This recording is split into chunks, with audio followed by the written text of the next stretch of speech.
Boa noite, irmãos. Vamos abrir nossas Bíblias em Efésios, capítulo 6.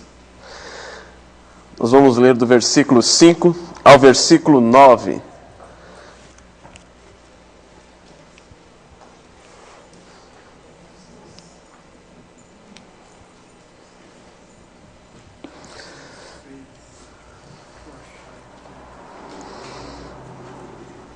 Eu estou tentando passar aqui embaixo, o slide não está indo.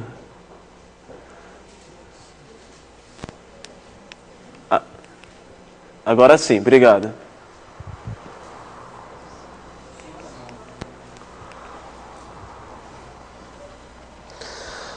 Efésios 6, do versículo 5 ao versículo 9.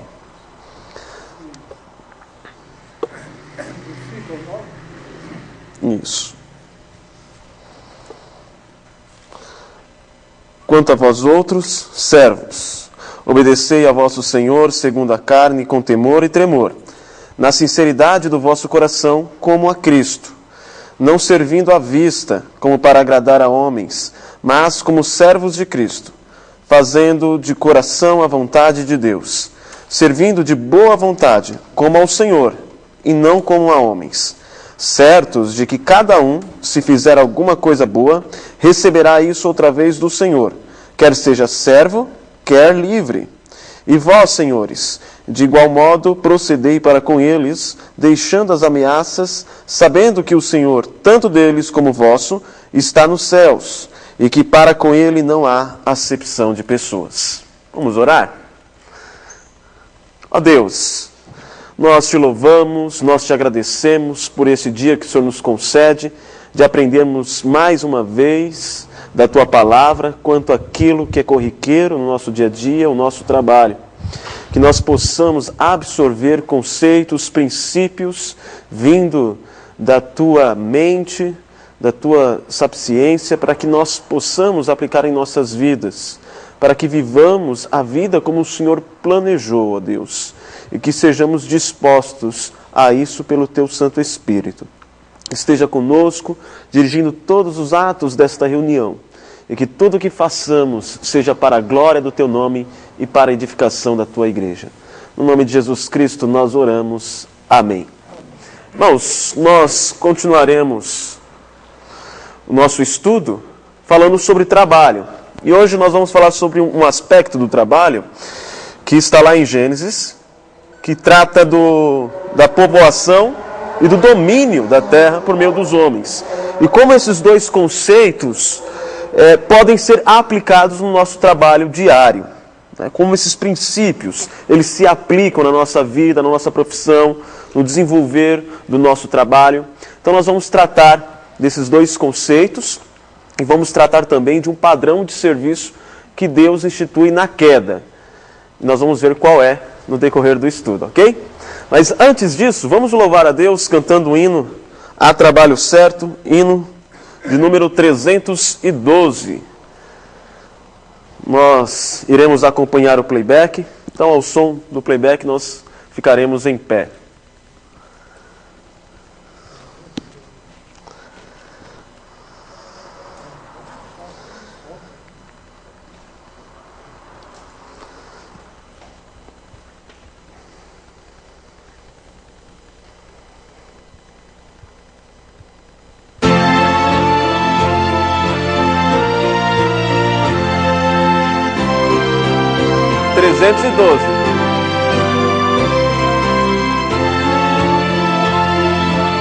É melhor vocês olharem no binário, hein?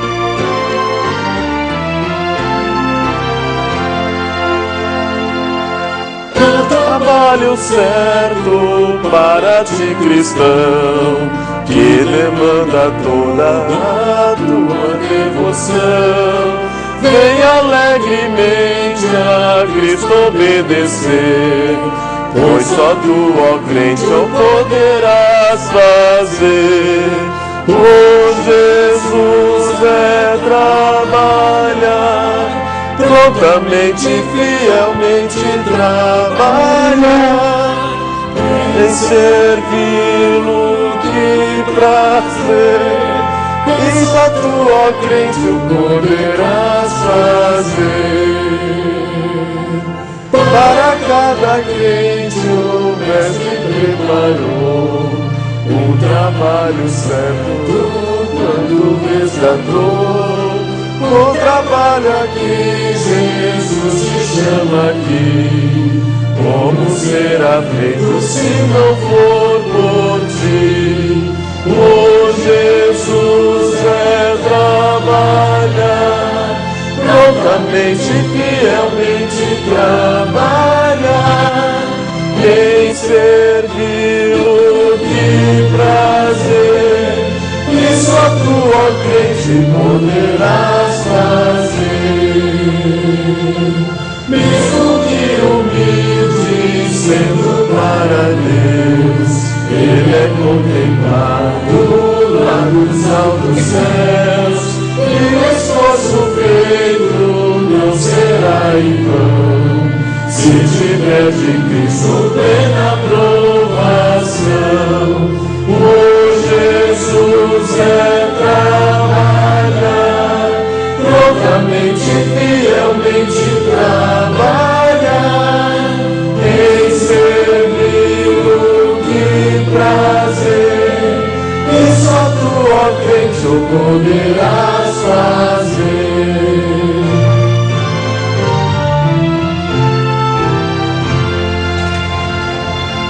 Quantos há perdidos sem a salvação, quantos que precisam de consolação, como Cristo os ama, faz-os entender, pois só tu, ó crente, o poderás fazer. Oh, Jesus é trabalhar, prontamente, fielmente trabalhar, em servi-lo, que prazer, e só tu, ó crente, o poderás fazer. Amém. Podem se assentar. Faz tempo que nós não cantamos esse hino, né? E ele tem tudo a ver com o nosso estudo. Tem uma estrofe que me chamou a atenção, diz assim, a penúltima: mesmo que humilde, sendo para Deus, ele é contemplado lá dos altos céus. E o esforço feito não será em vão, se tiver de Cristo plena aprovação. Então, independente do seu trabalho, mesmo que humilde, se é feito para Deus, ele é contemplado. E nós sabemos que fazer um trabalho de acordo com a palavra de Deus, de acordo com a aprovação de Cristo, não tem muito a ver, tem a ver, mas não é só isso, né? É fazer um trabalho honesto. Porque fazer um trabalho honesto é responsabilidade de todos, não é? Independente do indivíduo ser cristão ou não. E com certeza você pode encontrar pessoas não cristãs exercendo um trabalho de melhor qualidade do que um cristão. Não é? Uma pena isso, né? Mas não é tão raro encontrar isso. No entanto, a Bíblia nos mostra que exercer um bom trabalho é mais do que ser honesto. É você desenvolver um trabalho a partir dos pressupostos bíblicos, daqueles pressupostos que foram instituídos por Deus antes do pecado. Ou seja, quando Deus criou Adão e Eva.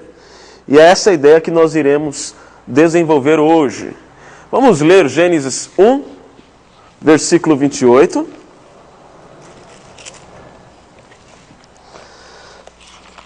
Gênesis 1, versículo 28.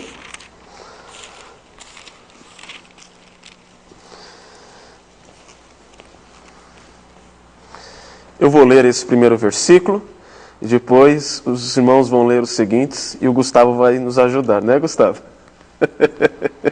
O nosso diácono mirim.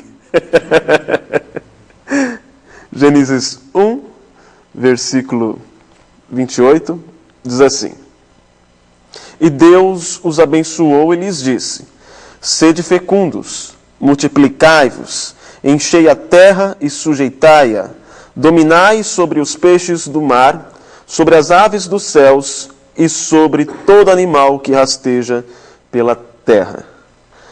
Agora, algum irmão leia Gênesis 2, do versículo 8 ao 9. Quem vai ler? O Eldo? Passa para o Eldo aí, Gustavo. Você orienta ele aí? 29.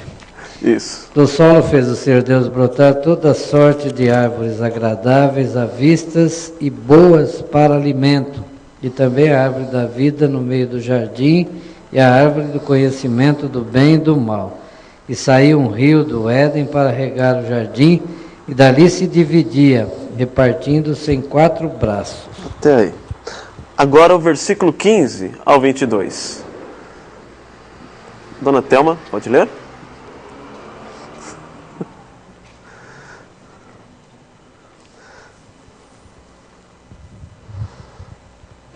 Tomou, pois, o Senhor Deus, o homem, e o pôs no jardim do Éden para lavrar e guardar.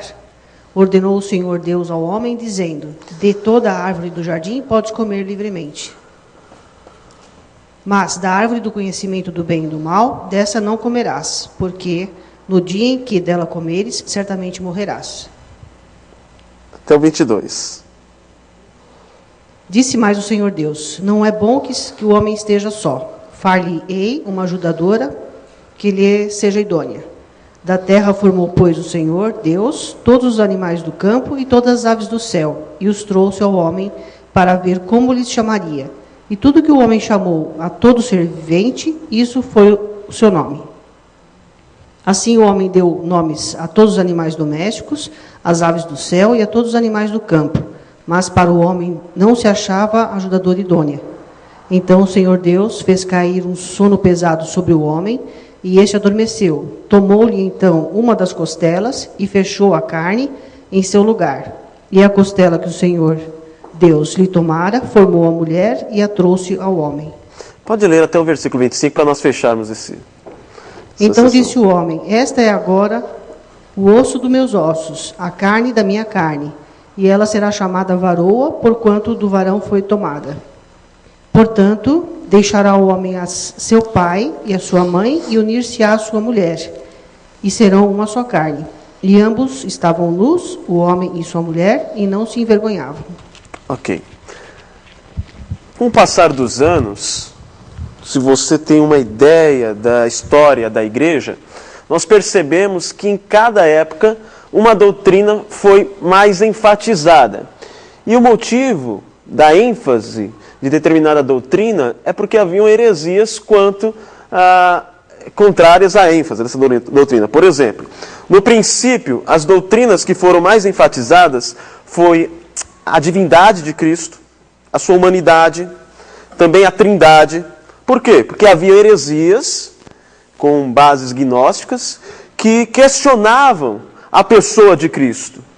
Nós tínhamos o docetismo, por exemplo, que dizia assim: olha, se a carne, segundo os gregos, a carne é má e o espírito é bom, logo Jesus sem pecado é porque ele não era carne verdadeiramente. Porque a carne é pecaminosa, o espírito é puro. Então, se Jesus é sem pecado, ele não podia vir em carne. Então, lá em 1 João nós lemos: todo aquele que nega que Jesus veio em carne, esse não é de Deus. Então João ele está tratando desta heresia. João vai dizer também que, olha, lá no capítulo 1, versículo 1, nós o ouvimos, nós o vemos e nós o apalpamos, ele era carne. E a palavra docetismo vem de doquel, que é aparecer, ou seja, os gnósticos diziam que ele apenas parecia que era de carne, mas não era. Era um fantasma, era um espírito. João disse: não, ele veio em carne. Ele é verdadeiramente homem, assim como verdadeiramente Deus. Com o passar dos anos, algumas outras doutrinas foram questionadas. Na Reforma Protestante, no século XVI, a doutrina que vai ser trabalhada naquela época é a doutrina da salvação e também da adoração. Então, os luteranos vão afirmar a justificação pela fé, os calvinistas e reformados, a mesma coisa, né? Vão afirmar a doutrina da glória de Deus, da adoração e também da predestinação. Deus, ele elege homens que estão caídos e mortos em pecado e regenera somente os eleitos para aceitarem a Cristo. Quando nós chegamos no século XX, em 1901, nós temos Charles Parham com o movimento pentecostal.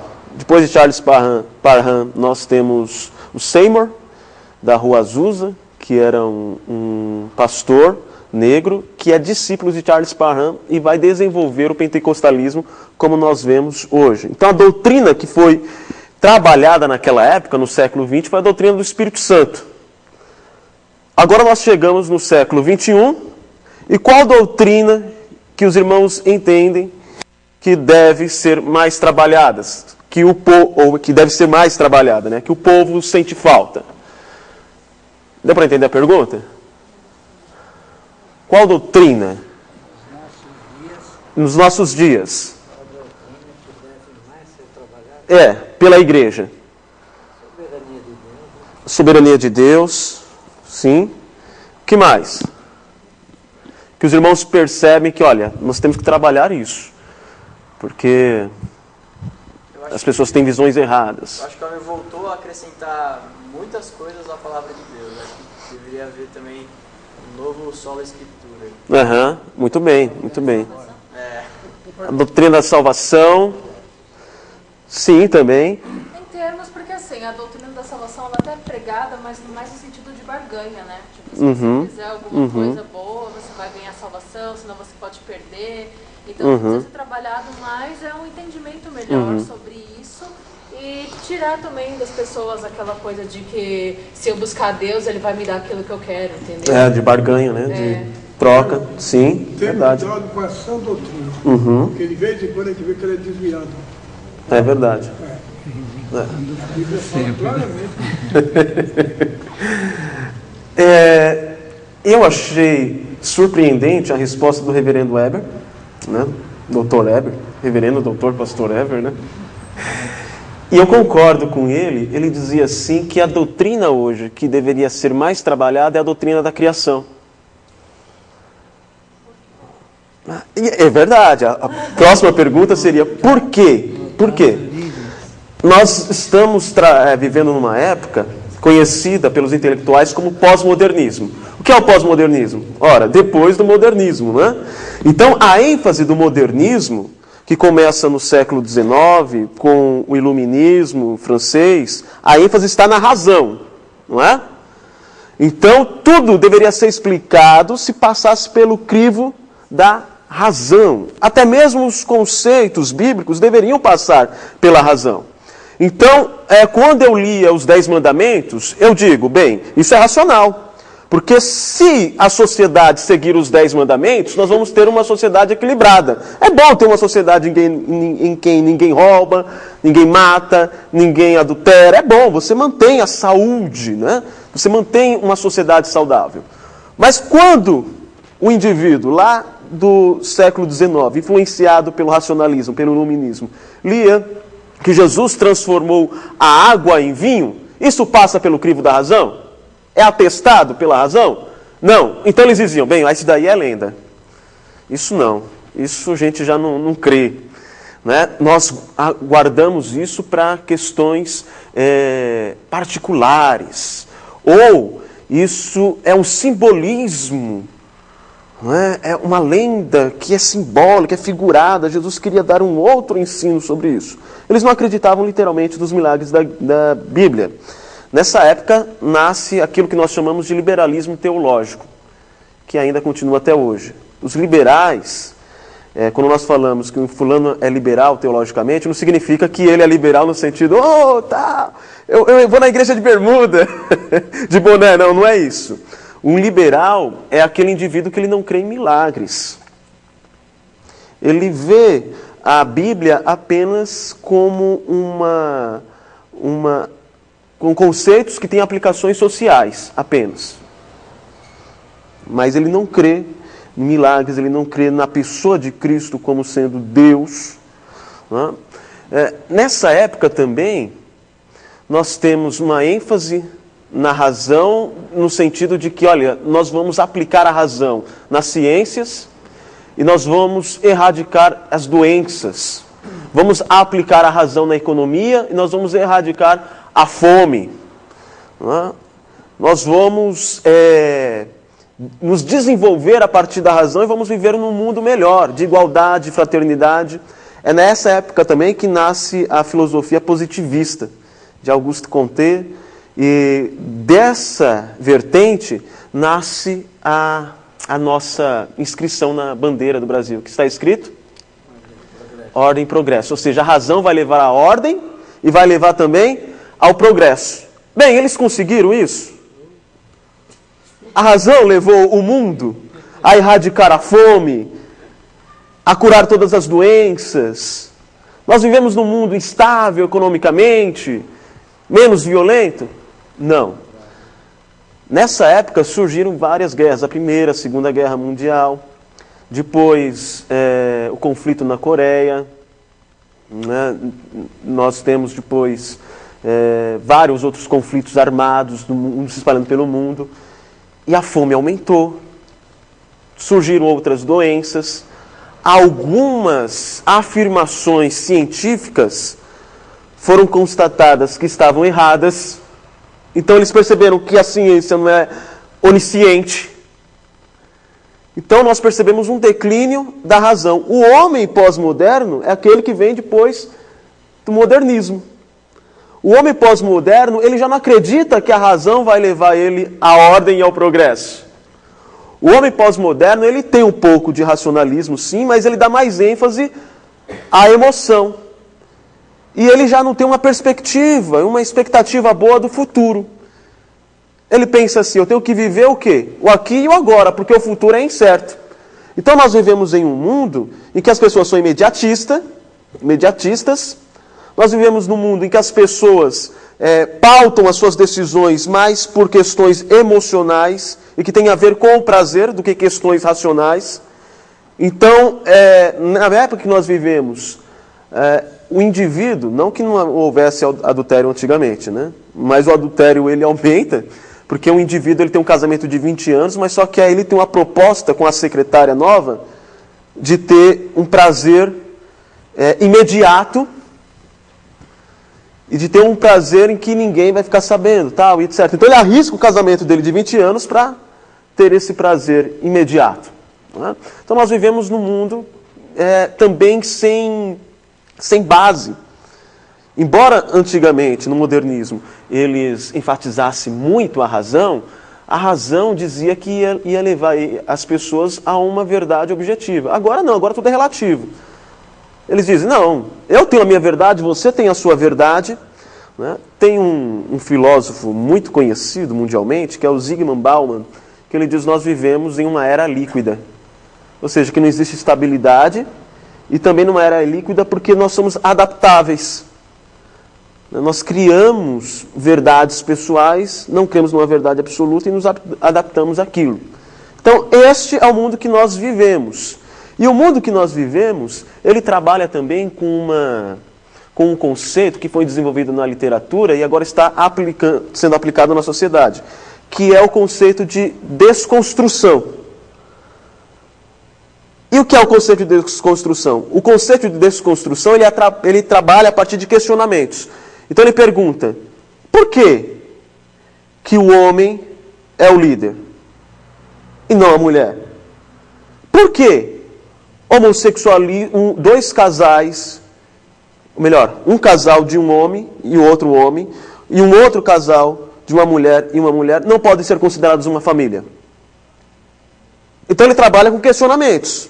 A partir dos questionamentos, eu digo, bem, isso é relativo. Esse conceito de família, esse conceito de homem e de mulher, eles são relativos, eles são construções sociais de conceitos judaicos cristãos. Se eles são relativos, eles não são absolutos, eu posso o quê? Desconstruir. Por que eu estou dando uma volta? Eu comecei falando de doutrina, estou dando essa volta.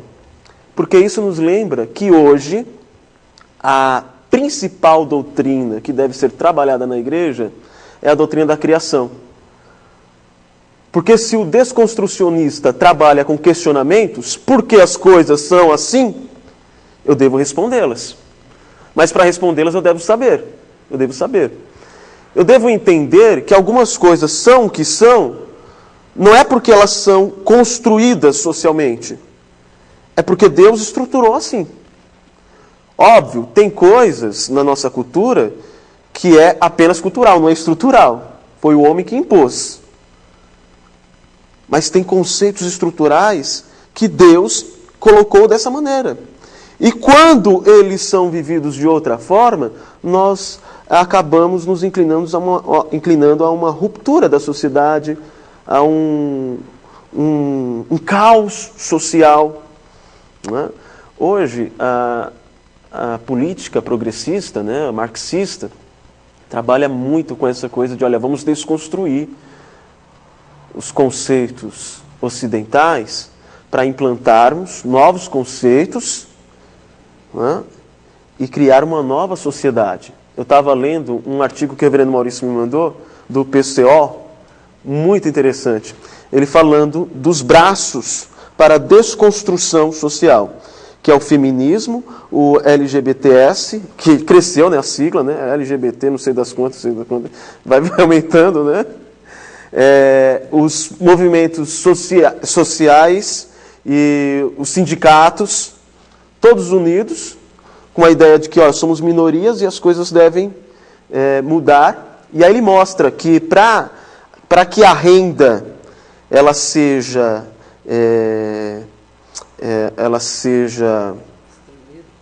distribuída, né, entre todos, nós devemos acabar com o conceito de família. Porque eles entendem que o conceito de família é um pilar que mantém a renda unificada, né, a renda num grupo social só.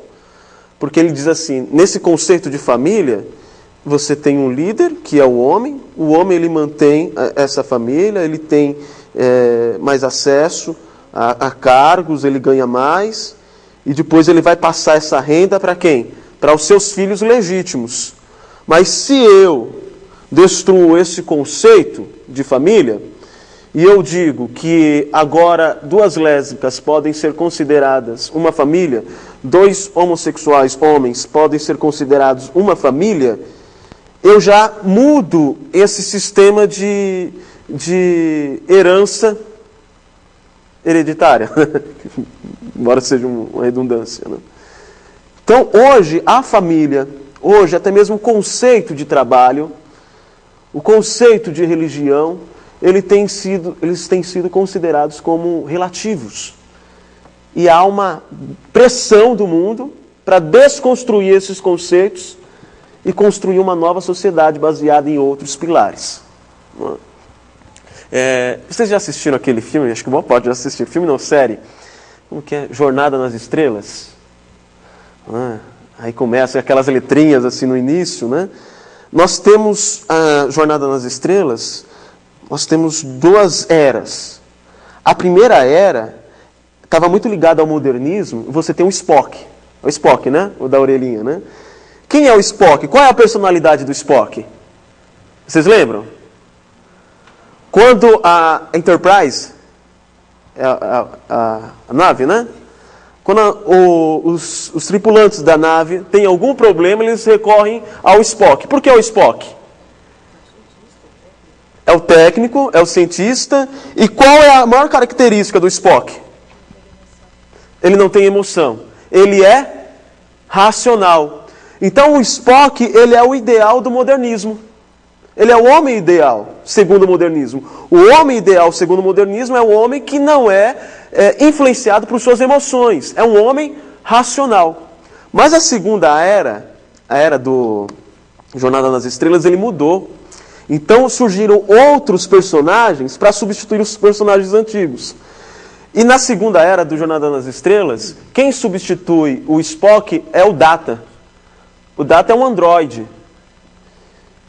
E ele é meio humano e meio robô. E o Data, ele tem uma característica do Spock. Ele é racional, porque ele é um robô, né? Mas ele tem um sonho. E o que mais o Data quer? Sentir. Ter emoções. Viver. Porque este agora é o ideal do homem pós-moderno. Olha que interessante. Você vê essas características do pós-modernismo na arte. em filmes, em séries. Mas na arte e nas séries você só não vê coisas boas. Os irmãos estão percebendo, né? O homossexualismo nas novelas, nos filmes, nas músicas. Pode? Pois? Quando alguém levantar a mão, você leva, tá bom? Obrigado. O Gustavo está reclamando que vocês não estão participando. E ele quer exercer o trabalho dele aqui como diácono do Mirim. Ok. Então você vê essa desconstrução, não é, a partir do conceito de relativismo sobre a família, sobre a sexualidade, sobre o trabalho. Daí a importância de nós trabalharmos com a doutrina da criação.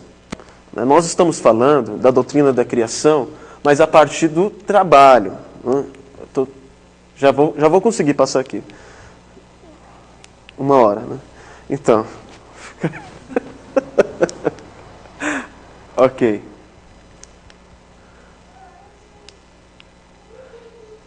Não pode desistir, né? Ok, olha lá, vamos lá. Uma das maiores características do indivíduo, e nós vimos isso, eu estou relembrando, é que nós estamos nos encaminhando para uma validação ainda maior da sacralização do indivíduo. Então nós não temos mais, o homem pós-moderno ele não tem mais um conceito de coletivismo. Vamos nos unir, tal, não. Cada um agora vive a sua verdade. Cada um agora dá a razão para a sua existência pessoal. Eu não recorro a um padrão instituído pela sociedade ou pela religião. Eu que escolho esse padrão. E isso aumenta o quê? O individualismo. E normalmente, nesse mundo consumista que nós vivemos, as pessoas vão buscar razão da existência no consumismo. Eu vou trabalhar para quê? Para ganhar. E ganhar para quê? Para viver o meu sonho de consumo. Que tem a ver com casas, carros, etc. Mas eu nunca estou satisfeito com o que eu tenho. Eu sempre quero mais, mais, mais. Porque a sociedade diz que para que eu seja feliz eu tenho que adquirir mais, mais e mais. Então eu até falei que há pessoas, né, que estão deprimidas, elas vão fazer o quê? Eu vou comprar. Então o consumismo ele se transformou numa solução e como uma forma também de dar sentido à vida, né? Mas nossa capacidade de imaginar uma estrutura social que mantém as pessoas unidas está desaparecendo. Então nós vemos a ênfase no indivíduo, cada um vive a vida que quer, cada um dá sentido, como acha melhor a sua vida. Não é uma questão racional, não existe mais verdade absoluta, tem verdades pessoais. E o indivíduo ele começa a recorrer ao trabalho não pensando no todo, ele está pensando em si. Então, a estrutura social que mantinha as pessoas unidas está desaparecendo. E nós sabemos que o trabalho, citei isso no outro estudo, nós vamos ver ganância, indivíduo trabalhando por ser ganancioso. Quanto ao trabalho também, a preguiça. Eu trabalho porque eu tenho que trabalhar, mas não gostaria. Roubo, e o roubo de diversas formas, até mesmo o roubo do horário. Você é contratado para trabalhar 6 horas, mas você trabalha menos. Como que você faz isso? Chegando atrasado, ou saindo mais cedo, ou passando um horário de trabalho no Facebook, ou em qualquer outra rede social. Corrupção,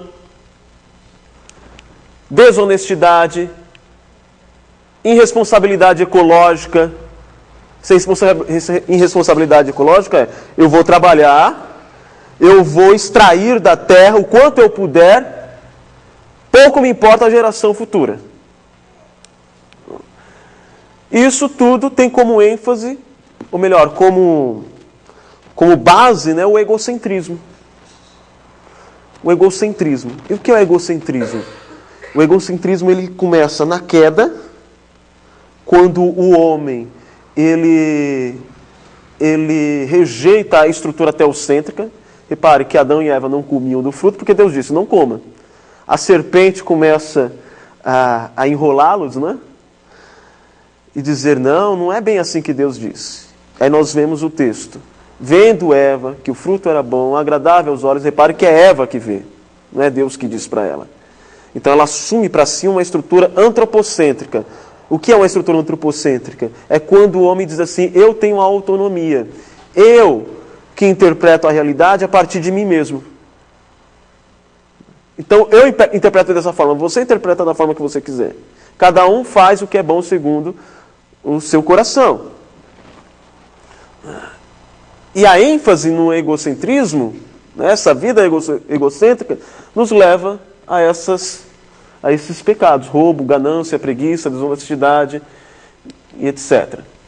Enxergar o trabalho, principalmente como meio de satisfação e realização individual, destrói lentamente a pessoa. E por que destrói lentamente a pessoa? Porque nós não fomos criados, olha lá, voltando à doutrina da criação, nós não fomos criados para vivermos só. Nós não fomos criados para exercer um trabalho a fim de satisfazer nós mesmos. Deus olha Adão, o texto que nós lemos, e sozinho o que Deus diz? Não é bom que o homem viva só. Ele cria a mulher. E olha, voltando à doutrina da criação de novo, aí nós temos um padrão de sexualidade. Homem e mulher. Somente os dois, que são iguais, mas também diferentes, eles são iguais porque ambos são a imagem e semelhança de Deus. Mas eles são diferentes porque eles têm responsabilidades diferentes instituídas por Deus. Deus coloca o homem no jardim para lavrar, e Deus diz, agora eu vou lhe fazer uma auxiliadora que lhe seja idônea, que lhe corresponda. E é interessante que quando o texto diz assim, deixará o homem a casa dos seus pais, se unirá à sua mulher, e ambos serão uma só carne. A palavra uma só carne, né? No caso uma, é eshahad no hebraico. E ela aparece, sabe onde? Lá em Deuteronômio 6, versículo 4. O que diz lá Deuteronômio 6, versículo 4? Leiam lá. Opa, o Gustavo, coitado, ia trabalhar agora, cansou. Vou passar aqui.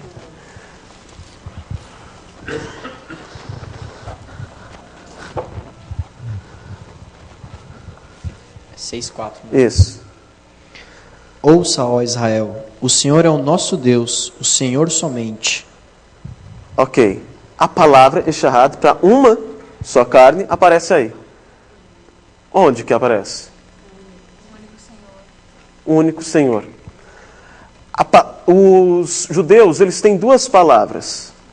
Tem eshahad, que significa um, no sentido de unidade, e ashid, que significa um, no sentido um mesmo. Vamos supor, quando o judeu ele quer pedir um cacho de uva, o que é um cacho de uva? É um cacho, né, com várias uvas. Ele usa a palavra eshahad. Quando ele quer pedir um lápis, ele usa yashahid. Olha que interessante. Em Deuteronômio 6, versículo 4, a maior expressão do monoteísmo, ouve Israel, o nosso Senhor é o único Deus, ele está mostrando uma unidade, não no sentido que nós temos vários deuses, mas no sentido de que a divindade, ela é uma em essência, mas três em pessoa. O Pai, o Filho e o Espírito Santo. E essa palavra que é usada para mostrar quem é Deus, um só Deus, em três pessoas, né, o Pai, o Filho e o Espírito Santo, mostra também a relação do homem com a mulher. E esse uma só carne só é possível homem e mulher. E a mesma unidade que a Trindade tem, acontece de forma semelhante, não igual, né, mas de forma semelhante no casamento entre um homem e uma mulher. Então o texto é muito enfático, mostrando que família é constituída apenas de um homem e uma mulher, e que essa relação que torna eles uma só carne há o quê? Geração de filhos, para que eles encham a terra. Mais uma vez, a importância de nós voltarmos à doutrina da criação para termos um conceito certo sobre o que é família, o que é trabalho, o que é sexualidade. Enxergar o trabalho principalmente como meio de satisfação e realização individual destrói lentamente a pessoa, né? E eu mostrei por que destrói lentamente a pessoa. Porque o homem foi feito para se unir à sua mulher, possibilitando então a família que possibilita a sociedade. Porque a sociedade ela é formada a partir de famílias. Se nós temos famílias bem estruturadas, teremos uma sociedade bem estruturada. Deste modo, entendemos que a fonte da nossa vocação, no sentido de chamado, para o trabalho está em Deus. E Ele nos revelou esta vocação, esse chamado, na Bíblia. O trabalho, nós vimos isso, só é uma vocação se alguém chamar você para fazê-lo. E se ele for feito para quem o chamou. Geralmente nós entendemos vocação como talento. Mas vocação, originalmente, significa chamado. No sentido de que Deus nos chama para trabalhar. E Ele nos chama para trabalhos específicos. E Ele nos capacita para isso. Ele chamou Adão para trabalhar. Ele vocacionou Adão. Da mesma forma, nosso trabalho só é um chamado se for repensado como uma missão ou um serviço em favor de algo acima dos nossos meros interesses pessoais. Deus, Ele chama Adão para trabalhar, não para si, mas para o desenvolvimento da sociedade, para o desenvolvimento da sua família. O trabalho é parte da nossa constituição e nossa dignidade. Também é um modo de servirmos a Deus por meio da criatividade e especialmente no desenvolvimento da cultura.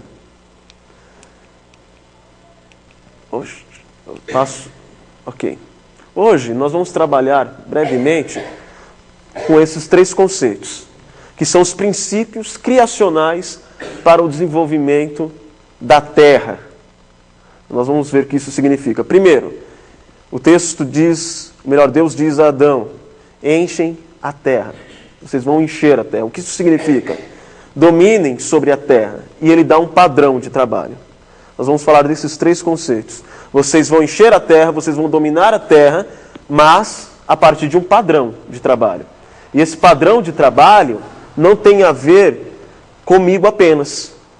É um padrão que nós vamos ver de serviço. Primeira ordem, que está lá em Gênesis, capítulo 1, versículo 28. Alguém leia, por gentileza.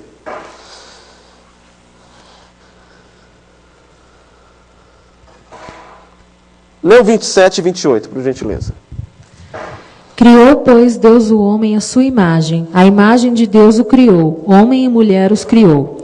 Então Deus os abençoou e lhes disse: frutificai e multiplicai-vos, enchei a terra e sujeitai-a, dominai sobre os peixes do mar, sobre as aves do céu e sobre todos os animais que se arrastam sobre a terra. Ok. Primeira ordem é sede fecundos. E aí tem a ênfase. Multiplicai-vos, enchei a terra. Em que sentido Deus está dizendo isso para o homem? Para o homem e para a mulher, né? Aqui o Gênesis capítulo 1, ele começa de uma forma mais panorâmica. No capítulo 2 ele vai dar detalhes da criação. Então essa ordem é tanto para o homem quanto para a mulher. Ambos foram criados à imagem e semelhança de Deus. São iguais nisso. Não há superioridade entre homem e mulher. Eles têm sim responsabilidades diferentes, mas não são superiores porque ambos são imagem e semelhança. Não há superior e inferior nesse sentido. E o texto que nós lemos aí diz para o homem encher a terra. Em que sentido? Povoar. Mas só povoar? Se espalhem e pronto. Que sentido?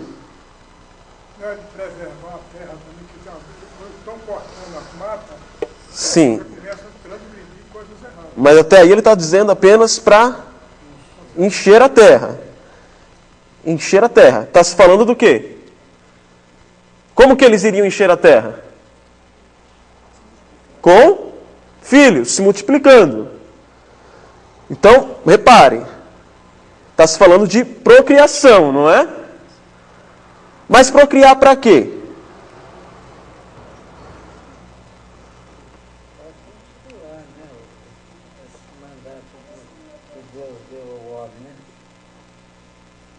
Para continuar? Vamos lá, está bem perto. Fazendo aquilo que Deus determinou e que Deus... Só um não conseguiria fazer tudo, talvez. Ele está instituindo a família, não é? Ele está instituindo a família. Marcelo falou?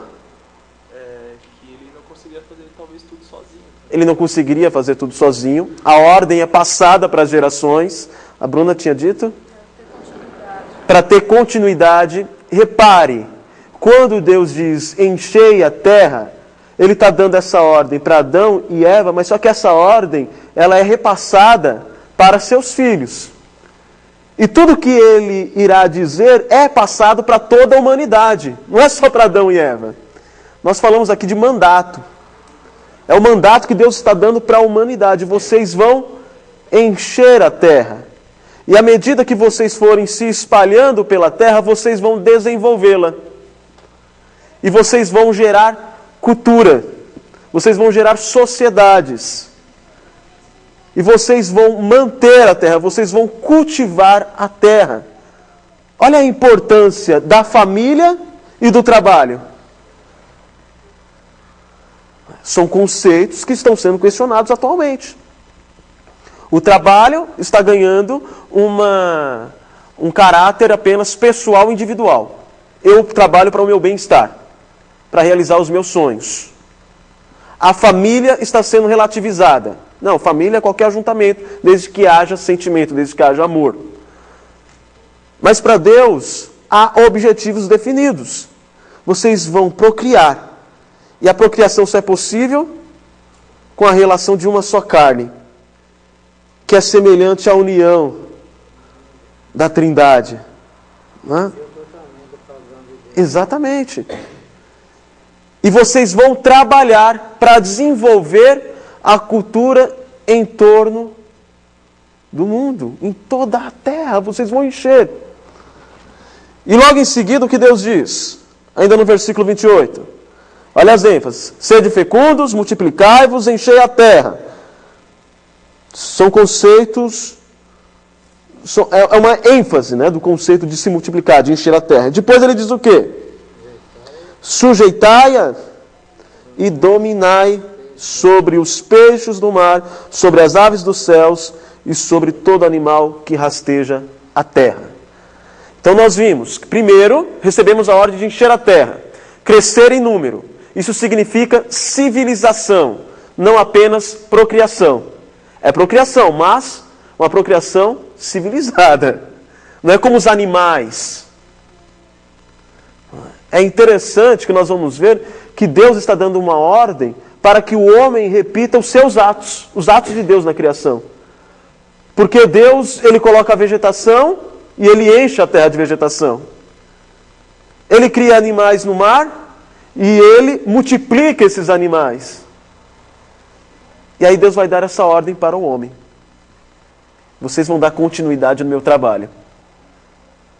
Porque dentro desse conceito, o mundo, ele é uma obra inacabada, que depende da manutenção de Deus por meio do homem, para dar continuidade no desenvolvimento da matéria-prima, que é o próprio mundo, que é a própria terra. A criação e o desenvolvimento da sociedade são tarefas nossas. Vocês vão encher a terra, vocês vão se desenvolver, vocês vão formar civilizações, sociedades. Quando Deus, lógico, essa ordem foi dada antes do pecado, depois do pecado as coisas ficaram bem mais difíceis, mas quando Deus nos regenera e nos redime, Ele nos chama a influenciarmos não somente indivíduos, mas sociedade.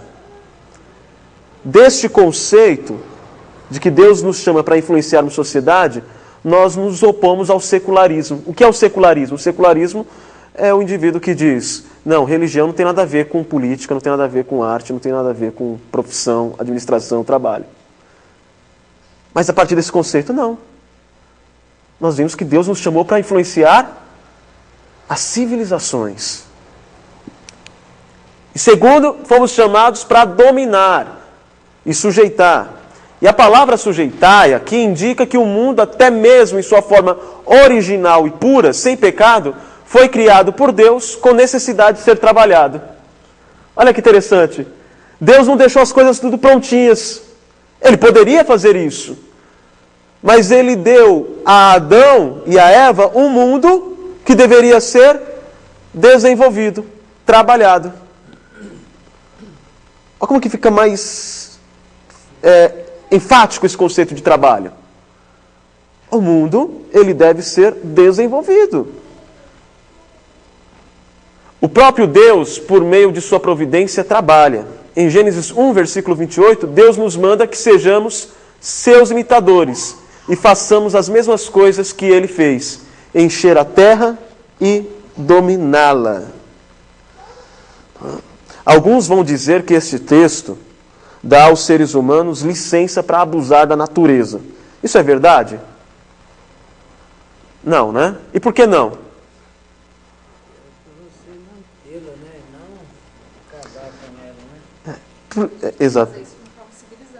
Exatamente, de uma forma civilizada. E Deus ele está dando essa ordem antes do pecado. Antes do pecado, o homem não via a natureza como uma mera matéria-prima para satisfazer seus desejos gananciosos, porque ele não tinha ganância. Então, esse pensamento de colonização que nós vimos em muitos países, né, e até estudos mostrando que a colonização do protestante foi diferente da colonização católica. Se vocês observarem, os países colonizados pelos católicos são os países mais pobres. Vide a América Latina. Agora, olha os Estados Unidos, que foi colonizado pelos ingleses protestantes. Embora os protestantes falhassem em muitas colonizações também. Mas como nós colocamos na balança, nós percebemos que o protestante ele errou menos. Porque o conceito dele é de que a colonização ela não pode ser extrativista, mas ela deve desenvolver civilizações. Não é para extrair, é para desenvolver. E este é o conceito de trabalho instituído por Deus antes da queda. Se eu fui salvo e se eu sou uma nova criatura, eu devo restaurar este conceito que Deus implantou antes do pecado. Essa é a ideia. E é interessante também que este texto de Gênesis, ele tem a ver com um costume da época, que assim como os poderosos reis terrenos erguiam imagens de si próprios nas províncias do império para declarar domínio, onde eles não apareciam, do mesmo modo o homem é colocado na terra como imagem de Deus e como emblema soberano de Deus. Antigamente, os reis, os imperadores, eles dominavam sobre todo o mundo civilizado. Mas eles não eram... eles não podiam estar em vários lugares. Então o que eles faziam? Eles colocavam estátuas de si mesmos para dizer, isso aqui pertence a mim. Este conceito ele aparece na ideia de que Deus... Ele cria o homem à sua imagem e semelhança e diz, enchei a terra, vocês vão se espalhar. E para onde vocês forem, com a presença de vocês, vocês vão dizer que eu estou presente. Exatamente, vocês vão refletir a minha imagem e vão desenvolver o pedaço de terra que vocês forem. Para onde vocês forem. Ou seja, nós somos representantes de Deus. Aonde quer que formos. E a nossa presença, ela deve desenvolver e influenciar o ambiente não para o benefício próprio, mas para o bem-estar de todos em volta. Pastor, dá uma pensar agora, de acordo com o que você está falando aí, né? Isso aí foi dado essa ordem antes do pecado. E aí a gente sabe que toda a natureza... E a gente sabe que toda a natureza, com o pecado, né, se corrompeu tudo. Aí, essa questão de desenvolver, de criar civilizações e tudo, né, foi encher a terra, todas essas ordens que Deus deu, era perfeito antes do pecado. Aí, com essa degeneração, por exemplo, será que se não houvesse pecado, por exemplo, esse desenvolvimento, a gente sabe que a matéria-prima hoje do desenvolvimento, você tem que extrair tudo da terra, né? Você precisa do alumínio, do aço, o ouro é tirado da terra, tudo tirado da terra. Deus deixou as frutas, mas aí você tem que produzir para se alimentar, deixou os cereais, as coisas tudo. Será que se fosse sem o pecado, teria que ser de mesma forma, né? Eu acredito, mas usado, você falou, não poderia acabar com isso, que quando eu tiro a matéria-prima da terra, eu tenho que ter um controle, uma certa... Repare, seria, né? Nós temos aquilo que é chamado em biologia da cadeia alimentar, né? Se você fica sem pescar em determinadas regiões, a população de peixes cresce e isso traz um desequilíbrio, né? Mas se você pescar muito e matar todos os peixes daquela região, aqueles peixes eles estão acima de outros animais. Eles comem, por exemplo, camarões. Então, se eu matar os peixes, a população de camarão vai crescer. Isso vai trazer desequilíbrio, não é? O homem sem o pecado, ele usufruiria da terra, mas com uma consciência ecológica, de modo a usufruir, mas mantendo um equilíbrio, não é? O nosso problema hoje não é o fato de você comer peixe ou frutos.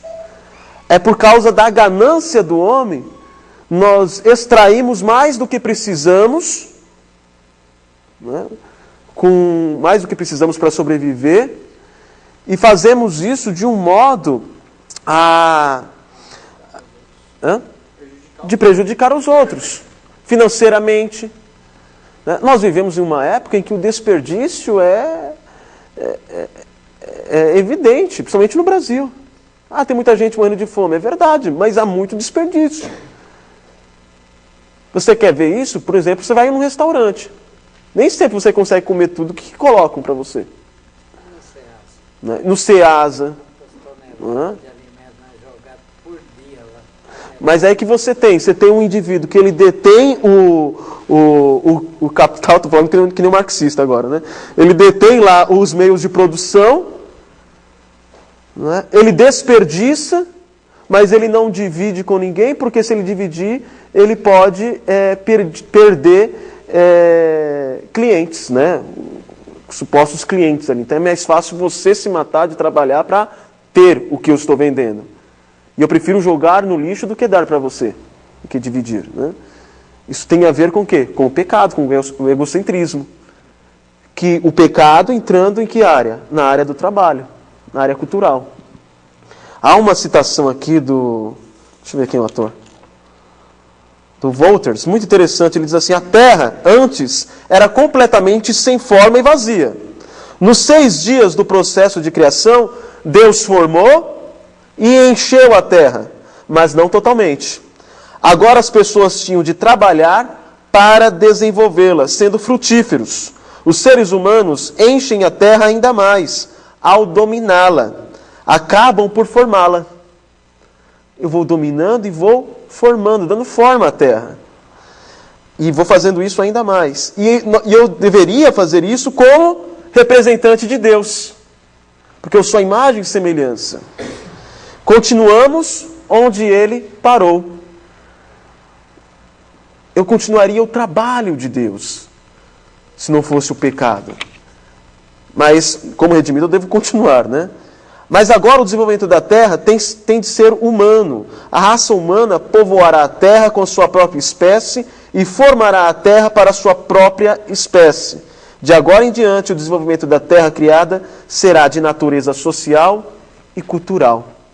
Olha que interessante, né? Deus está dando para o homem o dever de desenvolver a terra para o bem próprio e também para que ele não fique no ócio.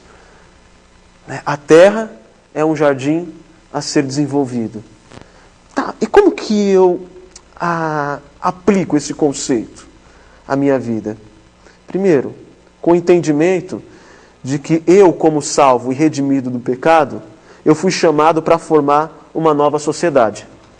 E como que eu faço isso, formando uma nova sociedade?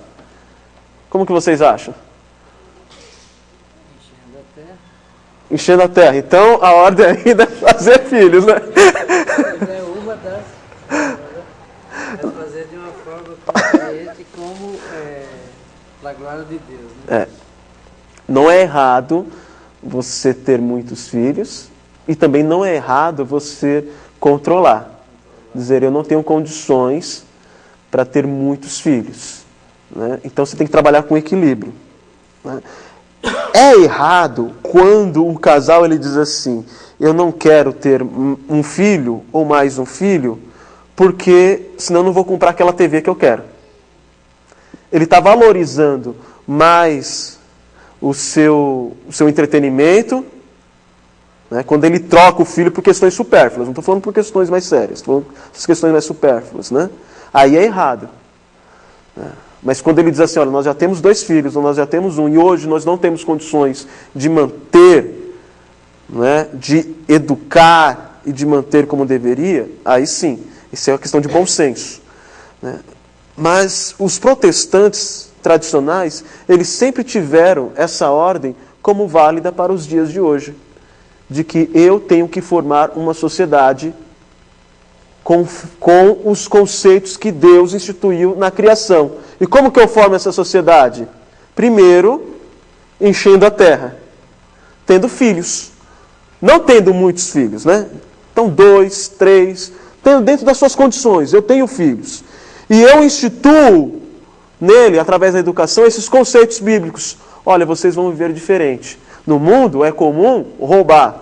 No mundo é comum trabalhar pensando em si mesmo. Vocês não vão viver assim. Eu começo a transferir para eles os conceitos da criação. Você gosta de fazer o quê? Você se sente chamado para fazer o quê? Eu quero ser engenheiro. E você? Eu quero ser jornalista. Ok. Então você vai trabalhar, você vai estudar e você vai ser uma boa influência nesse meio para desenvolver esse ambiente. Você está formando uma nova sociedade. Através da sua família. Porque os filhos crescem. Imagine, nasceu uma criança, e aí a primeira coisa que o pai pensa, eu quero que essa criança seja... O quê? Não entendi. Corintiana. Aí não... Meu Deus do céu.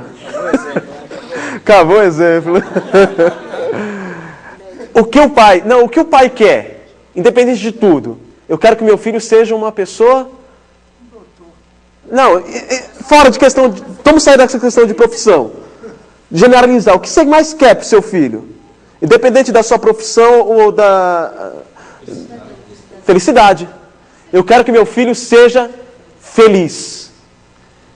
Aí você continua, eu vou fazer de tudo para que ele seja feliz. O que eu não tive, ele vai ter. Né? Aí começa a estragar o menino. Começa a mimá-lo. Aí mimando, ele não sabe lidar com frustrações. Aí ele se torna um rebelde. Porque você forma um indivíduo mal a partir do momento que você não ensina ele a lidar com as suas frustrações. E ele só vai lidar com as frustrações quando ele começar a levar não. Então é melhor você já dar uns nãos para ele no início, né? Para ele não ter que levar um não, né? Que nem esses boyzinhos que a gente vê aí que sempre teve tudo. Aí quando o pai diz, não, você não vai ter, não vou te dar o dinheiro, não vou comprar a moto que você quer, ele sai, ele rouba e até tem casos que assassinam o próprio pai. Porque ele não soube lidar com a frustração. E acaba não respeitando nem o chefe dentro do trabalho. Exatamente, nem um chefe. Você não tem um subordinado, né? Exato. Isso mostra também, eu sei que eu tenho que fazer uma nova sociedade a partir dos meus filhos, mas eu sei que eu estou numa sociedade corrompida, porque o homem é corrompido pelo pecado.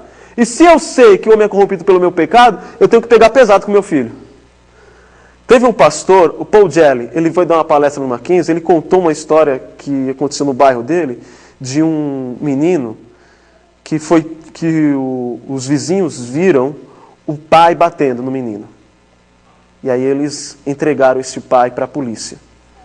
E lá nos Estados Unidos a coisa é mais séria, né? A lei da palmada lá funciona. Aí eles foram para o tribunal e o juiz quis conversar com o menino.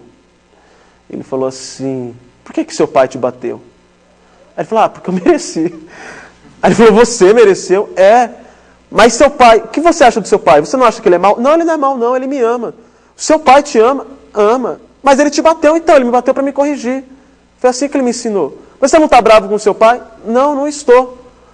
Você ama o seu pai? O amo. Aí ele virou para o pai e falou, como que vocês fazem uma coisa dessa com um menino tão bom? Como? Um menino tão educado. Um menino tão amoroso. Ele ficou tão revoltado, o juiz, que ele quis aumentar a pena dos pais, né? Mas uma coisa que ele não entendia, que o menino era daquele jeito, por quê? Porque o pai tinha educado.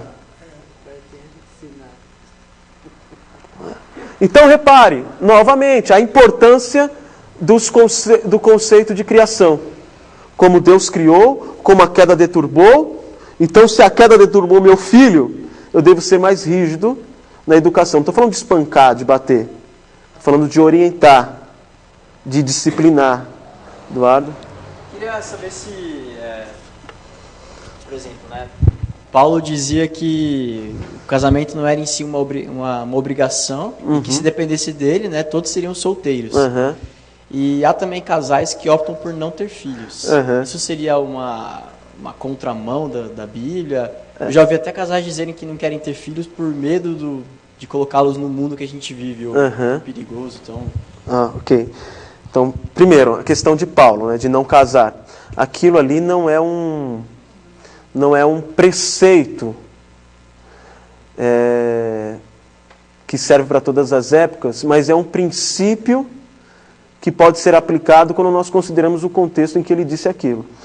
Ele disse em uma época em que os cristãos estavam sendo perseguidos, estavam sendo mortos. Então a ideia é, para casar nessa condição é melhor que não case. Porque aí você vai montar uma família e vai desampará-la. Porque você vai ter que fugir, você vai ser um missionário, vai deixar a família, então é melhor que não case. E aí ele continua, porque o solteiro, ele tem mais tempo para as coisas de Deus. É nesse contexto, né? Então o princípio que nós podemos tirar para hoje é, o indivíduo diz, eu quero ser um missionário, e eu vou lá pro Afeganistão. Está solteiro? Está se arriscando? É muito difícil encontrar uma pessoa que queira fazer isso com você? É difícil. Então é melhor você ir solteiro mesmo. Se você encontrar uma pessoa, né, que nós temos o caso do reverendo Jean, né, que a família dele está envolvida, ok, que bom, né? Mas se não encontrar, é melhor não forçar a outra pessoa a isso. Né? Agora, a questão de não ter filhos, né, porque eu não quero colocar meus filhos nesse mundo tão ruim, ela já não é uma visão bíblica. Porque a visão bíblica é, o mundo é ruim, mas você pode melhorá-lo a partir do momento que você o desenvolve. E você desenvolve formando uma nova sociedade. E as sociedades são formadas a partir de família, então comece pela sua.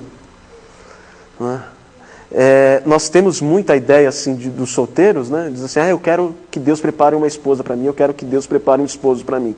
Mas a oração do cristão seria, eu quero uma pessoa que junto nós possamos glorificar a Deus, através de formar uma boa família, de formar um núcleo familiar diferente dessa sociedade corrompida pelo pecado, para influenciar, né? Eu sei que eu brinco algumas vezes, né? Eu uso esse versículo, vou casar para quê? Mas agora eu estou dando a interpretação certa, porque eu não posso mentir aqui, né? Fábio? Interessante que hoje em dia as pessoas vão, inclusive, na contramão disso, né? Elas dizem, é melhor você casar e não ter filhos porque é melhor parar o mundo, é melhor não continuar. Não stop, porque o Então a melhor coisa é as pessoas não terem filhos. Acabar com a sociedade a partir de você não ter a continuidade da família. Sabe quem entendeu isso, mas tem aplicado de uma forma bem errada? Os muçulmanos. Já há estudos que daqui a 50 anos toda a Europa vai ser muçulmana. Porque um europeu, ele diz, eu quero ter no máximo um filho. O muçulmano, ele diz, nós vamos ter 7, no mínimo. Então a população de muçulmanos na Europa é mais do que o dobro. Né? As expectativas é de que, se continuar assim, está crescendo mais do que o dobro. Daqui a 50 anos toda a Europa vai ser muçulmana. E aí eles vão ter uma sociedade a partir do conceito de encher a terra como eles querem. Porque os cristãos têm negligenciado isso. Para os irmãos terem... O conceito de Deus ainda é válido para hoje. Sempre foi criacional. Desenvolva a terra. Desenvolva a civilização, a sociedade a partir da sua família. Mas para isso você tem que procriar. Logo, o casamento homossexual já é rechaçado. Não é? Está vendo como que a doutrina da criação vai trazendo implicações práticas que estão tentando ser desconstruídas? Abra a sua Bíblia agora em Efésios 5, só para vocês terem uma ideia. Acompanhe a leitura. Olha como Paulo, ele mantém o conceito de família e trabalho ligados. Versículo 22. Efésios 5, versículo 22 diz: as mulheres sejam submissas ao seu próprio marido, como ao Senhor. A mulher, eu não aguento esse texto. Continua lendo. Porque o marido é o cabeça da mulher, como também Cristo é o cabeça da igreja, sendo este mesmo o salvador do corpo. Como, porém, a igreja está sujeita a Cristo, assim também as mulheres sejam em tudo submissas ao seu marido. Maridos, amai vossa mulher, como também Cristo amou a igreja, e a si mesmo se entregou por ela, para que a santificasse, tendo-a purificado por meio da lavagem de água pela palavra, para a apresentar a si mesmo igreja gloriosa, sem mácula, nem ruga, nem coisa semelhante, porém santa e sem defeito. A ideia de submissão aqui é a ideia de não usurpação da responsabilidade masculina. E qual é a responsabilidade masculina? Primeiro, a de liderar e de manter o seu lar. E de fazer isso com amor sacrificial, a ponto de se entregar pela sua esposa. Aí você pensa, né? A mulher que ela sabe que tem um marido que está disposto a entrar na frente de uma bala, sacrificar por ela, ela obedece esse conceito de não usurpar a sua responsabilidade de autoridade no lar. E a ideia de submissão não é de ser capacho. Porque homem e mulher são iguais, porque eles são imagem e semelhança de Deus. Mais uma vez, doutrina criacional. A ideia de submissão é não usurpar a responsabilidade do homem. Mas ao homem é dada a responsabilidade não só de liderar, mas de se sacrificar pela sua esposa. Aí eu já ouvi o marido falando assim, por isso que eu lavo a louça, porque para mim é um sacrifício. E são conceitos práticos, né? Eu lembrei daquela que criaram, disse que o cara falou assim, quem grita mais alto na minha casa sou eu. A mulher falou, José, vai lavar os pratos. Tá bom! E aí ele continua falando sobre relacionamentos conjugais. No capítulo 6, ele vai falar sobre criação de filhos. Filhos, obedecei a vossos pais no Senhor, pois isto é justo.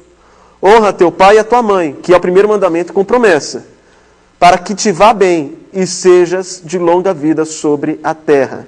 Agora ele fala da responsabilidade dos pais para com os filhos. E vós, pais, não provoqueis vossos filhos a ira, mas criai-os na disciplina e na admoestação do Senhor. Eu acho que esse foi um dos versículos que eu interpretei quando criança. Né? Falei, pai, mas está escrito lá para o Senhor não provocar minha ira. Eu quero fazer isso, o Senhor está me provocando. Mas o texto, ele tem uma dica aqui, né? Ele diz, não provoqueis vossos filhos a ira. O A aqui está craseado. Não é? A ideia é de não provoquei seus filhos para a ira. Ou seja, não coloque ele numa condição em que ele seja alvo da ira de Deus ou dos homens. E como eu, pai, coloco o meu filho numa condição em que ele se torna alvo da ira de Deus e dos homens? Quando eu não ensino os caminhos de Deus. Por isso que ele continua dizendo: mas criai-os na disciplina e na admoestação do Senhor. Se você não disciplina seu filho, você está colocando ele como alvo da ira de Deus. Por quê? Porque se ele não for disciplinado, ele vai ser desobediente. Se ele for desobediente, a ira de Deus vai cair sobre ele. E isso vai recair sobre você também, porque você não disciplinou. A culpa é sua. Então eduque seus filhos, para não colocar ele como alvo da ira de Deus. Olha como Paulo, olha a estrutura mental de Paulo. Ele fala de mulher, de esposa e esposo, depois filhos e pais. Aí ele chega no versículo 5, com o texto que nós lemos no início. Quanto a vós outros servos, obedecei a vosso Senhor segundo a carne, com temor e tremor, na sinceridade do vosso coração, como a Cristo. E não servindo à vista, como para agradar a homens, mas como servos de Cristo, fazendo de coração a vontade de Deus, servindo de boa vontade como ao Senhor, e não como a homens. Eu tenho que desenvolver a terra, desenvolver o meu trabalho, desenvolver a matéria-prima, fazendo para Deus. E quando eu entendo que o meu trabalho é primeiramente para Deus, eu não me frustro. Porque ainda que meu chefe não reconheça, eu sei que eu fiz para Deus. E Ele recebe a minha adoração sincera por meio do meu trabalho. Depois de falar para os servos, Paulo conclui falando para os senhores. E vós, senhores, de igual modo, procedei para com eles, deixando as ameaças, sabendo que o Senhor é tanto deles como vosso, e está nos céus, e que para com Ele não há acepção de pessoas. Deus não faz acepção. Independente de que situação você esteja, de filho, de esposa, de esposo, de servo ou de patrão, Deus não faz acepção. Deus ele não coloca estruturas para dizer assim, você tem que viver assim, tal, etc. E eu estou fazendo isso para te castigar. Não. Nós somos vocacionados para sermos filhos, somos vocacionados para sermos pais, somos vocacionados para sermos maridos, esposas, e devemos exercer o nosso papel de acordo com os princípios criacionais e com os princípios bíblicos gerais. Paulo, ele está usando princípios criacionais, porque ele parte da sequência que nós vimos até então. Relacionamento, sociedade, né? O homem e a mulher que gera a sociedade, filhos e trabalho. Ele está se baseando em princípios criacionais. Ok, para encerrarmos, nós vimos esse conceito de encher e dominar a terra como desenvolvimento, representando Deus nesse desenvolvimento, né, que deve ser resgatado, porque se somos novas criaturas, devemos agir como novas criaturas, porque fomos redimidos por Cristo, mas nós devemos fazer isso como um jardineiro. E qual é o conceito do jardineiro? Temos de ser jardineiros que adotam uma postura ativa em suas tarefas.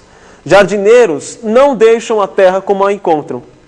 Eles a retrabalham para torná-la mais frutífera, para extrair os potenciais de crescimento e desenvolvimento do solo.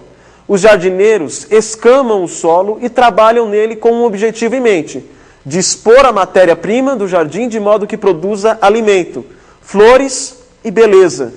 E esse é o padrão para todo e qualquer trabalho. Ele é criativo e assertivo, ou seja, tem propósito. E por que a imagem do jardineiro é a melhor para nós? Por quê?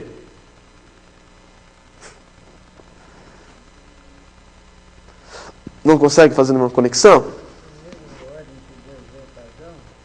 Deus, ele chama Adão e coloca ele no jardim para cultivar e lavrar, para ser jardineiro. Então, o jardineiro, é o melhor exemplo de trabalho que nós poderíamos ter, porque é o exemplo de Deus. Ele diz: todas as profissões devem ser desenvolvidas como um jardineiro desenvolve a terra. Você tem a matéria-prima e você tem um jardineiro que vai ter que saber lidar com aquela matéria-prima. Ah, mas eu sou professor, eu não tenho nada a ver com o jardineiro. Bem, qual é a sua matéria-prima? A mente dos alunos, que você tem que cultivar com bons princípios, com criatividade, com beleza, com arte. Porque já viram o jardim? Jardim é uma coisa impressionante. O indivíduo ele coloca lá as flores vermelhas de um lado. O senhor José Ribeiro mostrou. Onde era lá, senhor José? Na Holanda, né? Era bonito aquele jardim? Você tem a matéria-prima, dada por quem? Por Deus, não é? Mas quem dispôs o jardim daquela forma? O jardineiro, o homem. Deus nos dá a matéria-prima, independente da sua profissão. E Ele quer que nós a desenvolvamos e que coloquemos beleza. E nós somos vocacionados para sermos esposos, esposas, pais, filhos, servos, patrões, não interessa. Independente do âmbito em que eu esteja inserido, eu devo desenvolver essa vocação como um jardineiro. Esse padrão é encontrado em todos os tipos de trabalho. Eu anotei aqui. Na lavoura, o solo e a semente, recursos naturais, se combinam e produzem alimento. Olha que interessante. Na música, as propriedades físicas se combinam e transformam-se em algo belo e empolgante, que dá significado à vida. Quando um pedaço de tecido é transformado em roupa, quando a vassoura varre uma sala, quando a tecnologia é usada para canalizar a força da energia elétrica, quando tomamos uma mente humana, informe e ingênua, e lhe ensinamos um assunto qualquer, quando ajudamos um casal a resolver seus problemas de relacionamento, isso é um trabalho também. Já pensou nisso? Você pegou um casal que está em dificuldade, você tem o quê? A matéria-prima, que está sem fome e vazia, estão brigando, né? O que você faz? Você vai cortando as arestas, você vai cultivando, vai plantando conceitos, vai unindo. E aquele trabalho gera beleza, gera produção, né? Em todos os sentidos, né? A produção de uma vida boa, né? E se eles estão unidos, vão ter filhos, né? Mais um outro exemplo. Quando ajudamos um casal a resolver seus problemas de relacionamento, quando transformamos materiais comuns em uma obra de arte que toca o coração, estamos continuando o trabalho que Deus começou, de encher a terra e sujeitá-la. Sempre que colocamos ordem no caos, sempre que usamos nosso potencial criativo, sempre que melhoramos ou expandimos a criação para além de seu estado original, estamos seguindo o padrão de desenvolvimento cultural e criativo de Deus. Na verdade, a palavra cultura tem origem nessa ideia de cultivo. Você cultiva e gera cultura. Assim como Deus dominou a terra enquanto criava, hoje Ele nos chama para trabalhar como seus representantes na continuação e expansão desse domínio. Interessante, né? Como o texto de Gênesis tem tantas informações importantíssimas para os nossos relacionamentos, para o nosso trabalho. E aí, pensando nisso, eu concordo com o reverendo Weber. Acho que a doutrina que deveria ser mais pregada é a doutrina da criação. Porque ela tem os padrões, os pressupostos básicos para todas as relações humanas que estão sendo desconstruídas pelo conceito mundano hoje. Eu quero terminar, mas com uma história, que é a árvore de Nigel. A árvore de Nigel é muito interessante, ela foi um conto escrito por Tolkien. Tolkien é o escritor do Senhor dos Anéis, né? Virou filme. E Tolkien ele estava escrevendo o Senhor dos Anéis e ele chegou num impasse. Ele imaginava uma história até então nunca vista pelo mundo.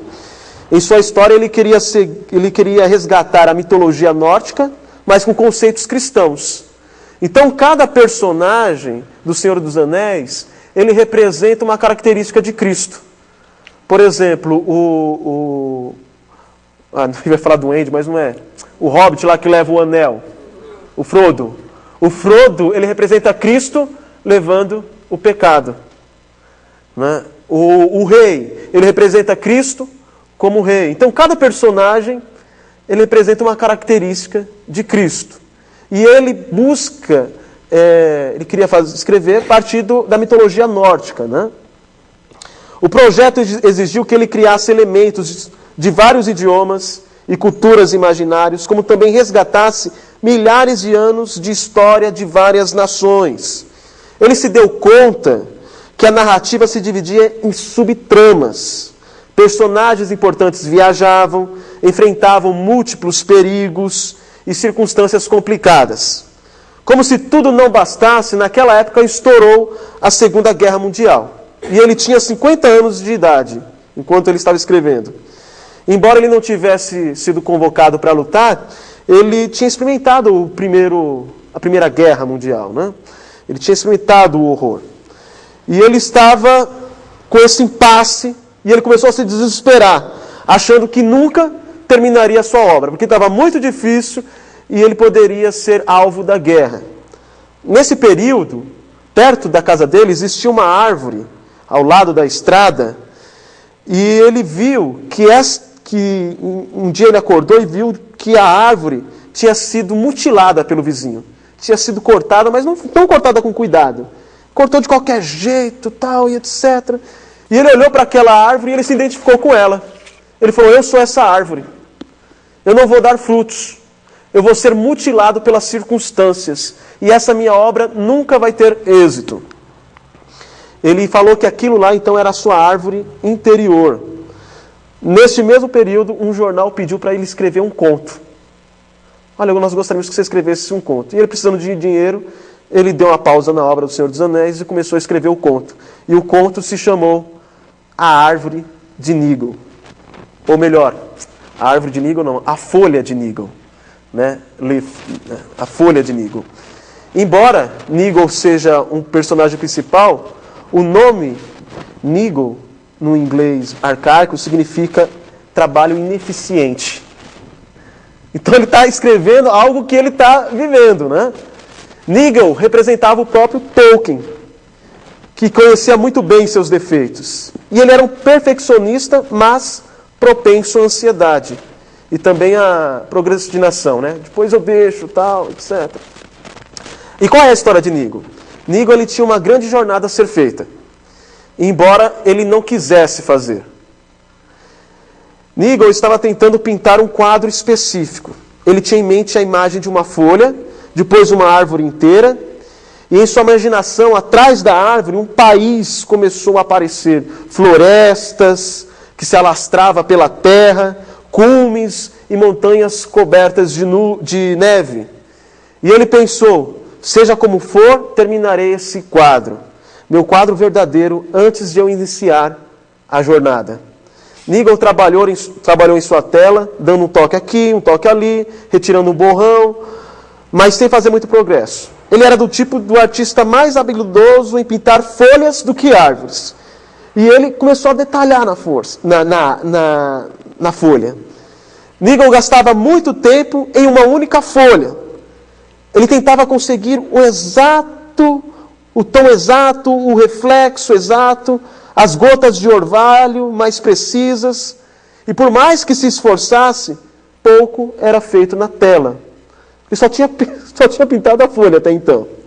Além disso, Nigel tinha um coração gentil e sempre estava disposto a ajudar o seu vizinho, o Parrish.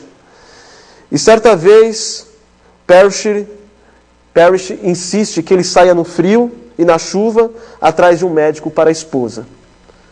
Aí o Nigel deixa de fazer o que está fazendo e sai na chuva, no frio, para ajudar a esposa de Parrish. Nigel fica resfriado, com febre, e enquanto trabalha desesperadamente para terminar seu quadro, o motorista bate na porta dele e o chama para a jornada que ele não queria fazer. E aí ele deixa de pintar a folha e vai para essa jornada e deixa o trabalho dele inacabado. Porque ele tinha sido gentil com o próximo e tinha sido detalhista no quadro. E ele vai embora com o trabalho inacabado. A jornada você já tem ideia do que seja, né? Algum tempo depois da morte do artista, que é a jornada, a pessoa comprou a casa do Nigel e na tela deteriorada ele viu lá uma única folha.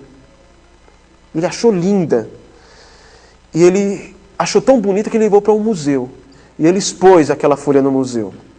E por muito tempo a folha de Nigel permaneceu pendurada em um canto e admirada por muitos, por poucos olhos, né? Nem todos davam muita bola para a folha de Nigel.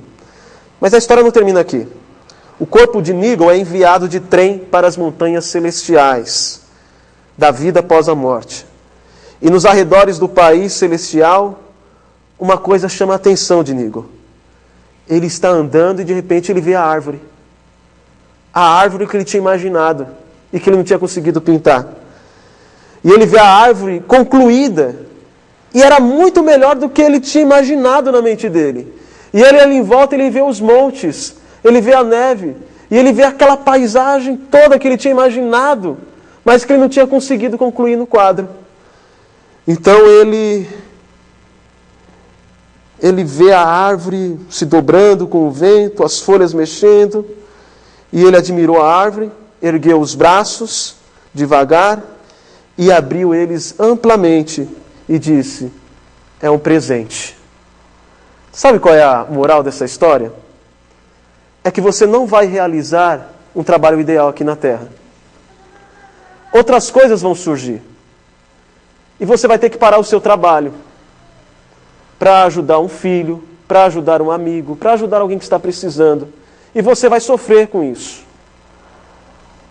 Mas se você tiver amor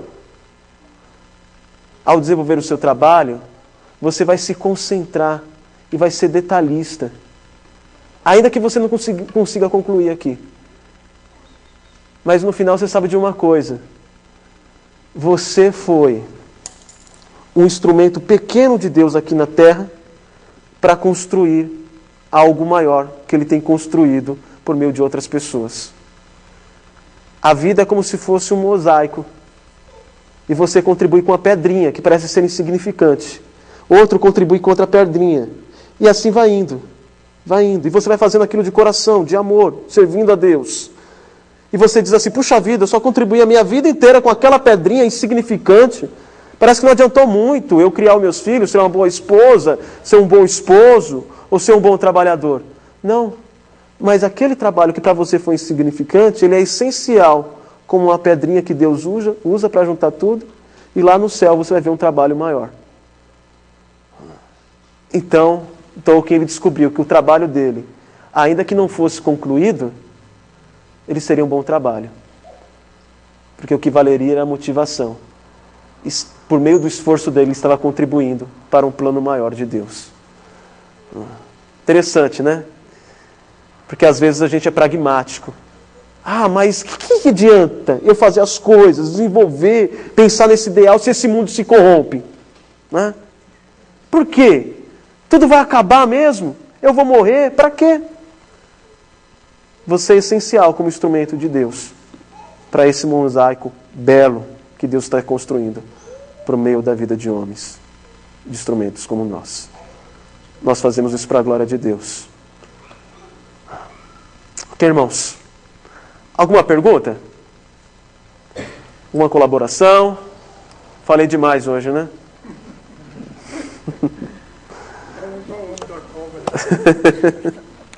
Vamos orar? Vamos ficar em pé. Lembrando que o reverendo Maurício não está conosco, porque ele está em férias. Ele pegou 15 dias, logo estará conosco novamente. Algum aviso? Amanhã isso. Nós temos culto na... Quer falar do microfone, por favor?